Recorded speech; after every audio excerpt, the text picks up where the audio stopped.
안녕하세요. 손해나의 서재에 오신 걸 환영합니다. 쇼펜하우어. 그가 세상을 떠난 지는 150년이 지났지만 그가 남긴 명언은 여전히 우리에게 큰 감동을 줍니다.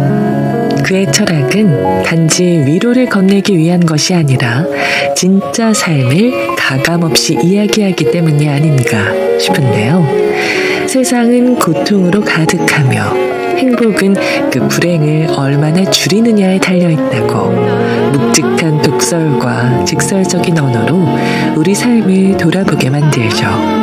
오늘은 그 중에서 인간관계에 대한 쇼펜하우어의 철학을 배워보려 합니다. 인상 깊었던 건 알아도 모르는 척, 믿는 척을 하라는 내용이었는데요. 이외에 그가 말하는 인간관계의 철칙, 함께 알아볼까요?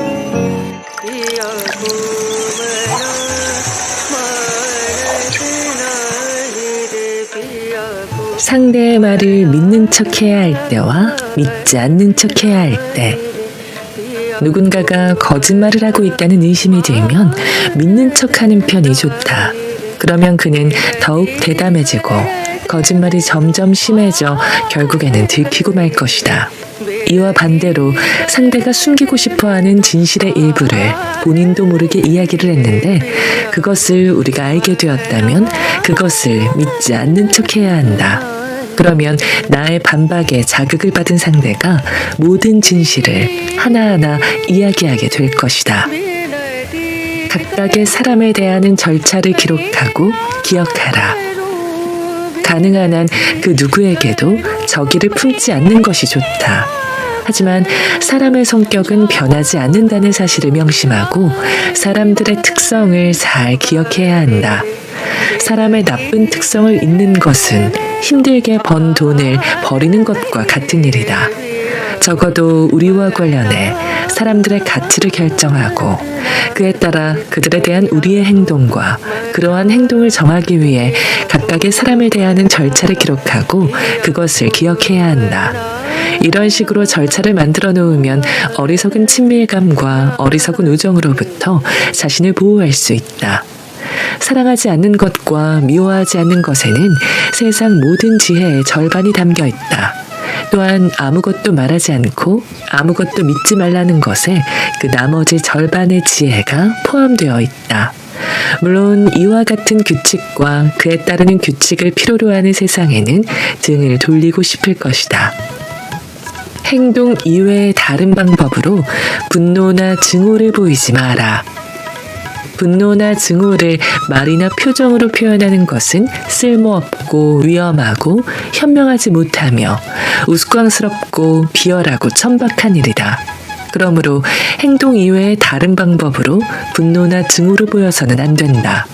말이나 표정으로 분노나 증오를 드러내는 일을 완벽하게 피하면 피할수록 그 행위를 더욱 완벽하게 드러내 보일 수 있다. 냉혈 동물에게만 독이 있는 것이다. 격한 어조로 말하지 말고 타인의 이해력에 맡겨라. 격한 어조로 말하지 말라는 처세의 오랜 원칙은 자신이 말한 것의 의미를 알아내는 것을 타인의 이해력에 맡기라는 뜻이다. 일반적으로 보통 사람들은 분별력이 좋지 않기 때문에 그 순간이 지난 뒤에야 그것의 의미를 해석할 수 있다. 반면에 격한 어조로 말하라는 말은 감정의 호소에 이야기하라는 것을 의미하는 것으로 모든 것이 원래 의도와는 반대 방향으로 밝혀지는 것을 뜻한다. 어떤 사람들에게는 공손한 태도와 친근한 어조로 이야기하면 그 내용이 무례한 것이라 할지라도 직접적인 위험에 처하지 않는다. 돌멩이를 내가 바꾸지 못하듯 나는 그들을 바꾸지 않을 것이다. 세상을 헤쳐나가기 위해서는 행동에 주의를 기울이고 관용을 지니는 것이 유용하다. 행동에 주의를 기울이면 피해와 손실을 막을 수 있고 관용을 지나면 다툼과 싸움에서 자신을 보호할 수 있다. 사람들 사이에서 살아가야 하는 사람은 자연이 설정하고 부여한 개성이 제 아무리 최악이거나 한심하고 우스꽝스러운 것이라 해도 거부해서는 안 된다. 오히려 그 개성을 영원한 것이고 형이상학적 원리의 결과로 있는 그대로 받아들여야 하며 영원히 변하지 않는 것으로 생각해야 한다. 최악의 경우라 하더라도 그런 인간들도 있어야 한다고 생각해야 한다. 그렇게 여기지 않으면 불의를 행하는 것이자 다른 사람에게 죽음과 생명을 건 전쟁에 도전하는 것이다. 그의 본질적인 개성, 즉 다시 말해 도덕적 성격, 인지 능력, 기질과 인상 등은 바꿀 수 없는 것이기 때문이다. 그런데 고약스럽게도 그의 본질을 완전히 부정한다면 그는 우리를 필멸의 적으로 여기고 대적할 수밖에 없을 것이다. 왜냐하면 우리가 불변인 그의 존재를 변화시킨다는 조건 하에서만 그의 생존권을 인정하려는 것이기 때문이다. 그러므로 사람들 사이에서 살아갈 수 있으려면 모든 사람이 어떤 모습을 하고 있든 간에 주어진 개성으로 존재함을 인정해야 하고 그것의 유형과 본질이 허락하는 대로 그것을 이용하도록 해야 한다. 그 사람의 개성이 변화하기를 바라거나 있는 그대로의 개성을 무조건 부정해서는 안 된다. 그것이야말로 나도 살고 상대도 산다는 말의 진정한 의미인 것이다. 그러나 이러한 일은 정당한 만큼 쉬운 일이 아니다. 어느 특정한 개성을 지닌 사람들을 영원히 피할 수 있도록 허락된 사람은 행운아라 할 수 있다. 사람을 견디는 법을 배우려면 무생물을 상대로 자신의 인내심을 길러야 한다. 무생물은 역학적, 물리적 필요에 의해 완강하게 우리의 행동에 저항한다. 그러한 기회는 언제나 있을 것이다. 그렇게 해서 얻은 인내를 인간에게 적용하는 법을 배우는 것이다. 그러니 그들의 행동에 분개하는 것은 우리의 앞을 가로막는 길 위에 굴러온 돌멩이를 보고 화를 내는 것과 마찬가지로 어리석은 짓이다. 나는 그들을 바꾸지 않을 것이고 그렇게 그들을 이용할 것이다. 그들은 자신의 자아만 중요하지 다른 것은 소중하지 않다. 대부분의 사람들은 매우 주관적이어서 기본적으로 자기 자신 외에는 그 어느 곳에도 관심이 없다. 그렇기에 다른 사람들이 무슨 이야기를 하든 즉시 자신을 먼저 생각하고 자기 개인적인 것과 아무리 먼 이야기일지라도 아주 조금이라도 관계가 있다고 생각되면 그의 관심을 빼앗겨 그 이야기의 주제에 객관적으로 판단하는 이해력을 잃어버리게 된다. 반면에 그 어떤 이야기라 하더라도 자신의 흥미를 끌지 못하거나 허영심에 맞지 않으면 이유 불문하고 그것을 인정하지 않는다. 그렇기에 그들은 쉽게 주의가 산만해지고 쉽게 상처를 받고 쉽게 화를 내고 쉽게 모욕감을 느끼고 쉽게 감정이 상한다. 그래서 어떤 이야기를 아무리 객관적으로 말한다 하더라도 그 내용이 바로 앞에 있는 상대의 소중하고 부드러운 자아를 상하게 하거나 어떤 식으로든 그 자아에 부정적인 영향을 주는 것은 아닌지 충분히 주의를 기울일 필요가 있다. 왜냐하면 그들에게는 오직 자신의 자아만 중요하지 다른 그 어떠한 것은 소중하지 않기 때문이다. 그들은 다른 이의 이야기가 참된 것인지 아름답고 우아하며 재미있는 것인지에 대해서는 그것을 깨달을 감각이 없다. 하지만 아무리 조금이라도 아무리 간접적이라 할지라도 그들의 하찮은 허영심에 상처를 줄 법한 일이거나 그들의 자아에 조금이라도 부정적인 영향을 줄 것 같은 일에 대해서는 무척이나 민감한 반응을 보인다. 그들의 그러한 연약함은 나도 모르게 나에게 발을 밟혀 낑낑거리며 울어대는 강아지와 같다. 또는 상처와 혹으로 가득해 최대한 접촉을 피해야 하는 환자와 같다고도 할 수 있을 것이다. 그러나 어떤 이들은 이러한 특징이 너무 심해 대화를 나누는 상대의 마음과 이성이 드러나거나 혹은 충분히 감추지 못하면 당장 그 모욕감을 드러내지는 않더라도 그것에 곧바로 모욕을 느끼는 사람들이 종종 있다. 그러면 경험이 부족한 사람은 자신이 대체 왜 그들의 분노와 미움을 샀는지 헛되이 고민하지만 그 이유를 알지 못한다. 그와 같은 그들의 그러한 주관성 덕분에 그들은 쉽게 아첨하기도 하고 쉽게 마음을 얻기도 한다. 그들의 판단은 쉽게 뇌물로 사들일 수 있고 그것은 그들의 계급이나 무리에 유리한 발언이지 객관적이고 공정한 것은 아니다. 그들에게는 의지가 인식보다 훨씬 더 중요한 것인데다가 연약한 지성이 전적으로 의지에 달려있기 때문에 잠시도 자유로울 수 없기 때문이다. 모든 것을 자신의 일과 관련짓고 어떤 생각이든 곧바로 자신과 관련해 생각하는 가련한 인간의 주관성을 입증해주는 대표적인 증거는 위대한 천체의 운행을 보잘것없는 인간과 연관짓고 하늘의 혜성을 지상의 분쟁이나 천박한 일과 관련짓는 점성술이다. 이 점성술은 어느 시대에나 있었고 심지어 아주 오랜 옛날에도 이미 행해지고 있었다. 어리석은 사람들 사이에서 불합리한 일을 당해도 인내하라. 대중이나 사회에서 불합리한 일이 이야기되거나 문헌에 기록되어 호평을 받거나 적어도 반박되지 않는다고 해서 잘못된 일에 대해 절망하거나 거기서 끝났다고 생각해서는 안 된다. 그러한 문제는 나중에 점차적으로 재검토될 것이고 다시 조명되고 고려되고 또 논의되어 결국 최종적으로 올바른 판단이 내려질 것이다.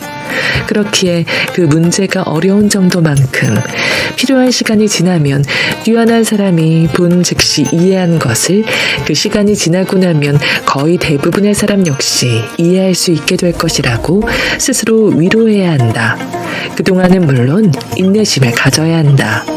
어리석은 사람들 사이에서 혼자 올바른 이해력을 가진 사람은 잘못된 시간을 가리키는 시계탑이 있는 도시에서 혼자 올바른 시계를 가진 사람과도 같기 때문이다. 오직 그만이 올바른 시각을 알고 있지만 그게 무슨 소용이 있단 말인가. 온 세상뿐 아니라 그의 시계만이 올바른 시각을 가리키고 있다는 사실을 알고 있는 사람조차 잘못된 도시의 시계에 맞추어 생활하는데 말이다. 상대를 너무 너그럽게 대하거나 다정하게만 대해서는 안 된다. 인간은 너그럽게 대하면 버릇이 없어지는 모습이 꼭 어린아이와 비슷하다. 그렇기에 다른 사람을 너무 너그럽게 대하거나 다정하게만 대해서는 안 된다. 일반적으로 친구에게 돈을 빌려주는 것을 거절하면 친구를 잃지는 않지만 돈을 빌려주면 바로 친구를 잃게 되는 것과 같은 이치다. 그것과 마찬가지로 다소 거만하고 소홀한 행동을 한다고 해서 쉽게 친구를 잃지는 않는다. 그러나 종종 너무 과한 친절과 예의는 상대를 오만하고 참을 수 없는 태도를 가진 사람으로 만들어 결국 파국을 초래한다. 사람들은 특히 자신이 상대에게 꼭 필요하다는 생각을 한다. 그러한 생각은 오만함과는 때려야 뗄 수 없는 동반자다. 결국 그는 오만해지고 주제넘는 행동을 하게 된다. 어느 정도 당신이 그들과 어울리고 있고 친밀한 대화를 나눈다는 사실만으로도 그런 생각을 하는 경우도 있다. 그렇게 되면 그들은 당신이 어느 정도는 무엇이 되었든 그것을 참아야 한다고 생각할 것이고 곧 공손함의 한계를 넓히려 할 것이다. 그래서 더 친밀한 관계의 교제를 하기에 적합한 사람은 거의 없으며 비열한 본성으로 스스로를 천박하게 만들지 않도록 조심해야 하는 것이다. 게다가 어떤 사람은 자신이 나를 필요로 하는 것보다 더 내가 자신을 필요로 한다는 생각이 들면 즉시 무언가를 도둑맞은 것 같은 기분을 느끼게 되어 그는 도둑맞은 것을 되찾기 위해 안갚음을 하려 할 것이다. 사람 간의 교제에서 우월함은 어떤 방식으로든 상대가 필요하지 않다는 사실과 그러한 사실을 드러내 보이는 것에서 생겨난다. 그러므로 남자든 여자든 상관없이 모든 사람에게 당신 없이도 잘 지낼 수 있다는 사실을 가끔 느끼게 해주는 것이 바람직하다. 그러면 둘의 우정도 더욱 돈독해진다. 그뿐 아니라 대부분의 사람들은 가끔 약간의 무시를 당하더라도 아무런 해를 끼치지 않고 오히려 그럴수록 그들은 우리의 우정을 더욱 소중하게 생각한다. 이런 사실을 뒷받침하는 이탈리아의 속담으로 존경하지 않는 자, 존경받는다 라는 말이 있다. 그러나 어떤 사람이 정말 소중하고 귀한 가치가 있다면 우리는 그런 사실이 마치 범주라도 되는 것처럼 그에게 이 사실을 숨겨야만 한다. 그것이 썩 즐거운 일은 아니지만 그것은 엄연한 진실이다.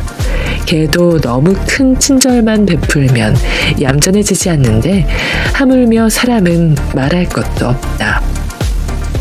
그의 잘못을 용서하고 있는다면 그는 같은 잘못을 또 저지른다. 용서하고 있는다는 것은 자신이 겪은 귀중한 경험을 창밖으로 내던져버리는 것이다. 긍정적인 경우에 대해서는 그다지 할 말이 많지 않을 것이다. 말을 하는 것이 그리 큰 도움이 되지 않을 것이기 때문이다. 그렇기에 당신은 경고를 하든지 아니면 그냥 내버려 두든지 해서 그 문제를 그냥 내버려 두어야 한다.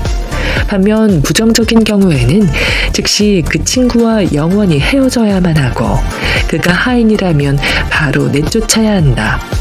비록 지금은 그들이 당신에게 다시는 그런 행동을 하지 않겠다고 진심으로 약속하겠지만 불가피하게 같은 상황이 발생하면 똑같은 행동을 다시 하거나 아니면 거의 비슷한 일을 할 것이기 때문이다. 다른 사람을 내 행동의 모범으로 삼아서는 안 된다. 당신이 하는 일과 하지 않는 일에 대해 다른 사람을 그 행동의 모범으로 삼아서는 안 된다. 나와 다른 사람의 처지와 상황, 관계는 결코 같지 않은 데다가 성격의 차이가 행동에도 다른 영향과 분위기를 주기 때문이다. 그러므로 두 사람이 같은 행동을 해도 같지 않은 것이다. 성숙한 반성과 신중하고 깊은 숙고를 거친 후에 자신의 성격에 따라 행동해야 한다. 이러한 독창성은 실천적인 면에서도 필수적이다. 그렇지 않으면 당신이 하는 일이 당신의 모습과 일치하지 않게 된다. 남의 의견에 반박하지 말고 남의 잘못을 고치는 말은 삼가자. 다른 이의 의견에 반박하지 않아야 한다. 사람들이 믿는 모든 부조리에 대해 전부 이야기하며 그 생각을 바꾸려고 한다면 아무리 오래 산다 하더라도 그것을 끝내지 못할 것이다. 그뿐 아니라 대화를 나눌 때 아무리 호의를 가진 것이라고 하더라도 다른 사람의 잘못을 고치는 말은 삼가야 한다. 사람의 감정을 상하게 하기는 쉽지만 그것을 다시 바로잡기란 불가능하지는 않더라도 매우 어렵기 때문이다. 만약 우연히 듣게 되는 말도 안 되는 대화가 우리를 짜증나게 하기 시작하더라도 그것을 두 사람의 바보가 이야기하는 코미디의 한 장면이라고 상상해야 한다. 그가 내 판단을 믿게 만들려면 흥분하지 말고 냉정하게 말하라. 누구든지 다른 사람에게 자신의 판단을 믿도록 하려 하는 사람은 흥분하지 말고 냉정하고 거침없이 말해야 한다. 격렬한 행동은 의지에서 나오기 때문에 사람들은 그가 냉정한 성격을 가진 이성이 아니라 의지에 따라 그러한 판단을 했다고 여길 것이다. 인간에게 근본적인 것은 의지이지만 지식은 부차적으로 부과된 것에 불과하기 때문이다.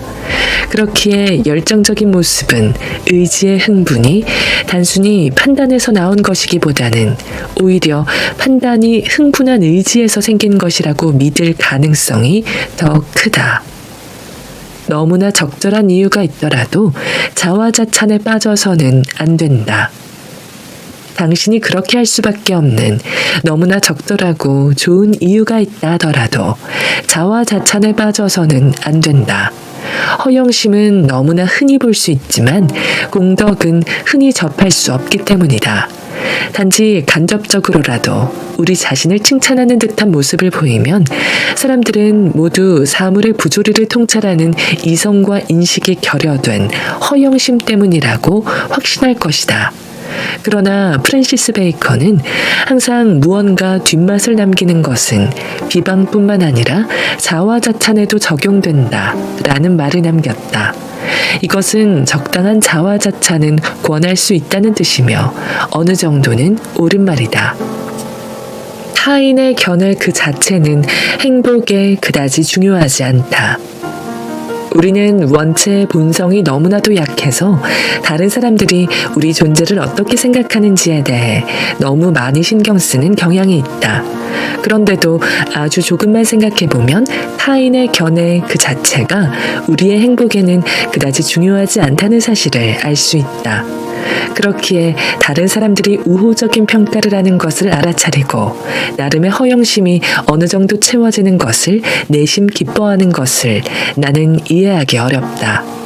고양이를 쓰다듬으면 고양이가 자동적으로 몸을 비비는 것처럼 사람은 칭찬을 받으면, 게다가 그것이 자신이 자랑스러워하는 것에 대해서라면 그들은 그 칭찬이 가식적인 거짓말이라 해도 자동적으로 얼굴에 기쁨이 떠오른다. 그들은 실제로 불행하거나 행복의 원천이 아주 보잘것없다 하더라도 다른 이들의 칭찬으로 종종 위로를 받는다. 그와는 정반대로 어떤 의미이거나 어느 정도의 비율과 상관없이 경멸과 무시를 당하면 스스로 가진 자부심에 상처를 입고 모욕감을 느끼며 깊은 고통을 느끼는 것은 정말 놀랍다. 명예라는 감정이 인간의 이러한 특징에 달려있는 한 이것은 도덕성을 대신해 많은 사람들의 훌륭한 행동에 있어서 좋은 결과를 이끌어낼 수도 있을 것이다. 하지만 인간 자신의 행복, 무엇보다 그 행복의 필수적인 마음의 평화와 독립에는 유리한 역할을 하기보다는 그것을 방해하고 더 해로운 역할을 한다. 그렇기에 우리의 관점에서 이러한 특성의 한계를 설정하고 소유한 물건의 가치를 적절하고 올바르게 평가해 다른 이들의 치켜 세우는 말이나 상처를 주는 의견에 지나치게 예민하게 대응하지 않는 것이 바람직하다. 이 두 가지는 같은 실에 달려있기 때문이다. 더구나 다른 사람들의 의견과 생각의 노예로 남게 되기 때문이다. 나 스스로가 부여하는 가치와 단순히 다른 이의 눈에 비치는 것을 비교해 올바르게 평가하면 우리의 행복에 훨씬 큰 도움이 될 것이다. 첫 번째는 우리 자신이 실제 존재하는 시간에 포함되는 내적인 전체 내용, 즉 우리가 무엇인지 그리고 무엇을 가지고 있는지에 대해 깊게 생각한 모든 자산이다. 이 모든 것이 바로 자신의 의식 속에서 이루어지기 때문이다. 반면 타인의 것이 이루어지는 장소는 자신의 것이 아닌 타인의 의식 속이다. 바로 그것이 우리가 타인에게 비치는 형태이며 그러한 형태에서 나타나는 하나의 개념이다. 이러한 것은 우리에게 직접적으로 존재하는 것이 아니라 간접적으로 존재하는 것으로 우리에 대한 타인의 행동이 그러한 개념에 의해 결정되는 것일 뿐이다. 그리고 이러한 것 그 자체도 우리 자신을 위해서만 우리에게 무언가를 바꾸도록 영향을 미칠 수 있을 때만 실제로 생각될 뿐이다. 그뿐 아니라 우리는 다른 사람의 의식 속에서 일어나는 일 그 자체에는 관심이 없을 뿐더러 사람들의 생각이 얼마나 피상적이고 가벼우며 시각이 협소하고 태도가 경박스럽고 잘못된 의견과 오류를 가지고 있는지에 대해 제대로 알게 되면 다른 이들의 생각은 아무렇지 않게 될 것이다. 그런 사람들을 두려워하지 않게 되거나 타인의 말을 내가 들을 수 없다는 생각이 들자마자 사람들의 말이 때로는 얼마나 하찮은 것인지를 자신의 경험으로 깨닫게 되면 점점 타인의 생각에 대한 관심이 없어지는 것이다. 쓰레기 같은 머리를 지닌 멍청이들이 가장 위대한 인물에 대해 험담하는 말을 들을 때는 더더욱 그렇다. 우리는 그럴 때는 타인의 의견을 몹시 중시하는 사람들이 그들에게 지나친 존경을 표하는 것을 이해하게 될 것이다. 타인의 의견 속에서 살지 말고 자신의 의견 속에서 살자. 우리의 행복을 위해서는 건강이 가장 중요하며 건강 다음으로는 우리를 유지해주는 수단, 즉 걱정 없이 살아가는 것이 중요하다. 많은 사람들이 명예, 부귀, 지위, 명성에 큰 가치를 부여하긴 하지만 이러한 필수적인 것들과 경쟁할 수도 대체할 수도 없다. 오히려 본질적인 자산을 위해 필요하다면 그러한 것들은 미련 없이 희생해야 할 것이다. 그래서 사람들은 모두 자신의 의견 속에서 살아가는 것이고 타인의 의견 속에서 사는 것이 아니라는 단순한 통찰을 얻는다면 그것은 우리의 행복에 큰 도움을 줄 것이다. 건강, 기질, 능력, 소득, 아내와 자녀, 친구, 사는 집 등으로 정해지는 자신의 실제적이고 개인적인 상태에 대해 다른 사람들의 평가에 신경 쓰는 것보다 이러한 진리를 아는 것이 우리의 행복에 100배는 더 중요하다. 그와 반대의 망상은 우리를 불행하게 만든다. 명예가 생명보다 더 중요하다고 말하는 것은 실제로 존재와 안녕은 가치가 없으며 우리에 대한 다른 이의 생각이 더 중요하다는 의미이다.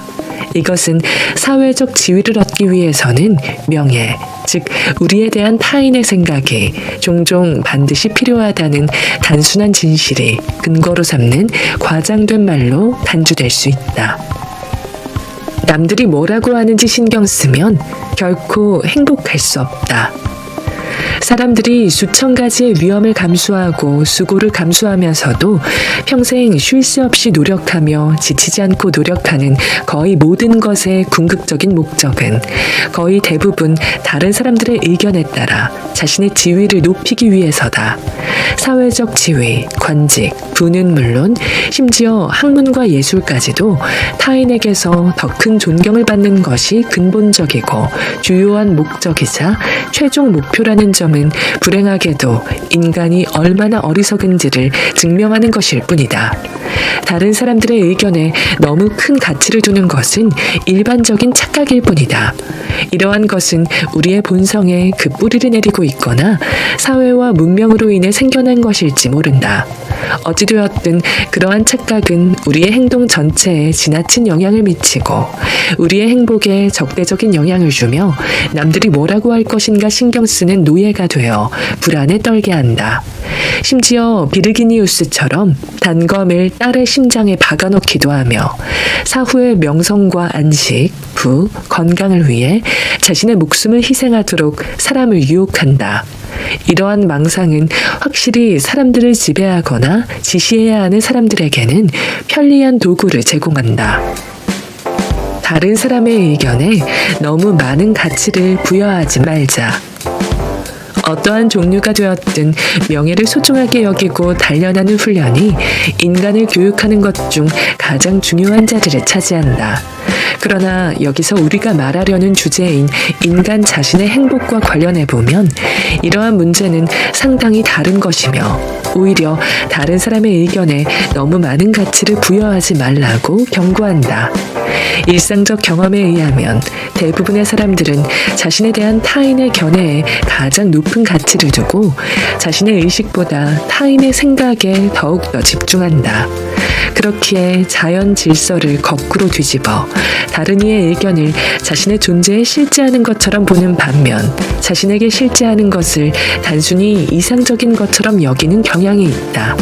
그러니까 파생된 것과 이차적인 것을 중요한 것으로 생각하고 자신의 존재 자체가 아니라 타인의 머릿속에 있는 관념적 그림에 더욱 관심을 기울인다. 따라서 우리는 직접적으로 존재하지 않는 것에 대해 직접적으로 평가하는 어리석음을 허영이라 지칭하는데 이것은 그러한 노력의 공허함과 무의미함을 나타내는 것이다. 여기서 알 수 있듯이 허영이란 탐욕 못지않게 수단 때문에 목적을 잊게 하는 것이라는 사실도 쉽게 알 수 있다. 남의 의견에 대한 관심이 걱정과 두려움을 만든다. 사실 우리가 다른 사람들의 의견에 가치를 부여하고 그것에 대해 끊임없이 관심을 기울이는 것은 원칙적으로 합리적으로 얻기 원하는 목표를 초월하는 것이므로 이러한 관심은 일종의 일반적으로 널리 퍼진 광기이자 혹은 타고난 광기로 간주할 수 있다. 우리는 모든 일을 할 때 그 어느 것보다 다른 사람과 그들의 의견에 신경을 쓴다. 그 점을 자세히 생각해 보면 우리가 느끼는 모든 걱정과 두려움의 거의 절반이 그에 대한 관심에서 비롯된 것이라는 점을 알게 될 것이다. 병적일 정도로 예민해 종종 기분을 상하게 하는 우리의 모든 자존심의 밑바닥에는 또한 우리의 모든 허영심과 가식 그리고 화려함과 과대망상의 밑바닥에는 그러한 걱정이 자리하고 있기 때문이다. 이러한 걱정과 중독이 없다면 아마 사치는 10분의 1도 되지 않을 것이다. 모든 종류의 자부심, 명예심과 명예욕은 그 종류와 영역이 아무리 다를지라도 이러한 걱정에 그 기반을 두고 있다. 그리고 이러한 것 때문에 얼마나 큰 희생이 요구되는지. 분명하게도 우리의 행복은 마음의 평화와 만족에 바탕을 두고 있기 때문에 이러한 행복을 더하기 위해서는 명예욕이라는 태엽을 합리적으로 정당화할 수 있는 수준으로 아마 현재의 50분의 1 정도로 낮추는 것이, 즉 우리를 고통스럽게 하는 가시를 제거하는 것이 필요하다. 그런데도 이것은 매우 어려운 일이다. 우리는 선천적으로 불합리함을 타고났기 때문이다. 그래서 타키투스도 이것에 대해 현자도 없애버리기 가장 힘든 것이 명예욕이다 라고 말한다. 허영심은 수다스럽게 만들지만 자존감은 과묵하게 만든다. 자존심은 어떤 면에서는 자신이 우월한 가치를 가진 것에 대해 굳건한 확신이다. 하지만 허영심은 이런 확신을 다른 사람들에게 가지도록 하려는 욕망이며 그 결과로 그러한 확신을 자신의 것으로 만들 수 있으리라는 은밀한 희망을 동반한다. 이것으로 보면 자존심은 내부에서 나오는 자존감이자 직접적인 것이지만 반면에 허영심은 외부에서, 즉 간접적으로 그것을 얻으려고 애쓰는 것을 의미한다. 허영심은 사람들을 수다스럽게 만들지만 자존감은 과묵하게 만든다. 하지만 허영심이 있는 사람들은 자신이 아무리 좋은 말을 할지라도 말하는 것보다 계속 침묵하는 편이 스스로 추구하는 다른 이들의 높은 평가를 받기에 훨씬 더 쉽고 확실한 방법이라는 사실을 알아야만 한다. 자존감은 원한다고 가질 수 있는 것이 아니며 그렇게 간절히 자존감을 가지길 원할수록 그런 척만 할 뿐, 곧 그러한 역할에서 벗어나 버리게 될 것이다. 우월한 장점과 특별한 가치에 대한 내적인 강건한 확신과 흔들림 없는 신념만이 사람에게 진짜 자존감을 만들어주기 때문이다. 어쩌면 이러한 확신은 잘못된 것일 수도 있고 어쩌면 단지 외적인 관습에 근거한 것일 수도 있지만 확신이 진정으로 진지하게 존재하는 한 자존감에 해를 끼치지는 않는다. 자존감이라는 것은 모든 지식과 마찬가지로 확신에 그 뿌리를 두고 있기 때문에 우리의 의지로 되지 않는다. 자존감의 가장 최악의 적이자 가장 큰 장애물은 바로 허영심으로 자신에 대한 높은 평가를 근거로 다른 사람들의 찬사를 구하려 애쓰는 것이다.